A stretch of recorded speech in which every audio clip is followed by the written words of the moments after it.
Good morning, ladies and gentlemen. My name is Norianne Dimoluan, and I'm here to share with you all about NSPE and the NSPE Code of Ethics. Then later on, I'm going to dive into one of the sections within the NSPE Code of Ethics. Now, NSPE stands for the National Society of Professional Engineers. It was established back in 1934, and their overall mission is to foster professional licensed engineers. And their vision is to have a world that can rely on these licensed professional engineers not only based on their qualifications, but based on their ethical accountability.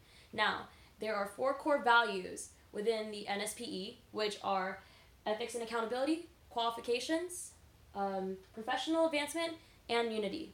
Now, by ethics and accountability, since engineers are recognized to have such level of expertise, they are held accountable on public safety, health, and welfare. So they must bear all of that in mind when providing their services or creating their products. Now, with qualifications, every engineering team are expected to have qualifications and follow a set of professional standards.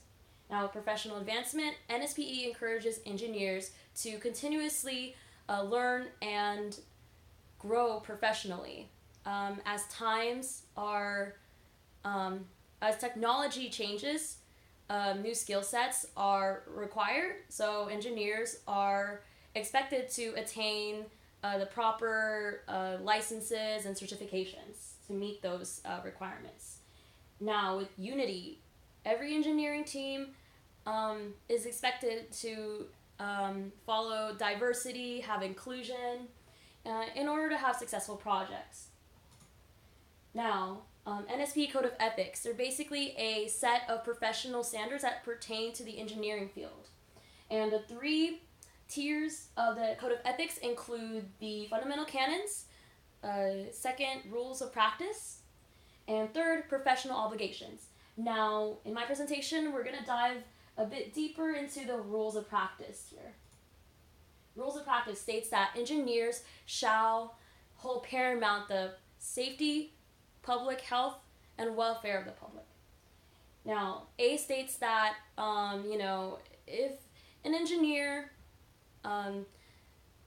judgment is overruled on the circumstances of endangered life or property, they must communicate that with their client and their employer or any higher authority. Now, B states that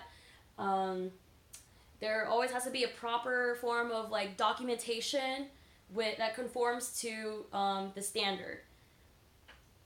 Number the letter C, engineers are not allowed to reveal any sensitive or confidential information, data, or facts unless they got approval from their employer. The only way they can bypass this if it's required by law to reveal said information. Letter D states that engineers are not allowed to associate themselves with any fraudulent or dishonest business ventures. Letter E states that generally engineers are not allowed to violate any laws within their practice.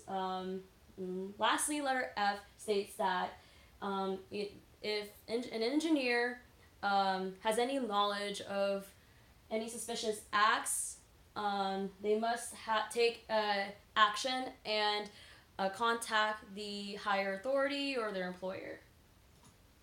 Now, over time, or throughout history of time, there are engineers that have violated this code of ethic. Now, examples include the Hyatt Regency walkway collapse, the Volkswagen scandal back in 2017, and the recent Brazil dam disaster. Now, during the Hyatt Regency walkway collapse back in 1981, an engineer, unbeknownst to the public, had changed the the railings, the bridge walkway system, to a different metal tie shape, which caused the collapse, which killed about 114 people and injured 216. Second, Volkswagen emission scandal that happened back in 2017. So basically, an engineering team had installed a defeat device into their Volkswagen cars. This defeat device cheated in emissions tests. This violated like the Clean Air Act, and these engineers were imprisoned. And lastly, the Brazil dam disaster. So the two engineers that were at fault during this occurrence, like back in January of this year, they had improper documentation. So they safety documentation. Even though they dam was like structurally not sound, they still had the unlawful like documentation, and about 200 people had died during this catastrophe.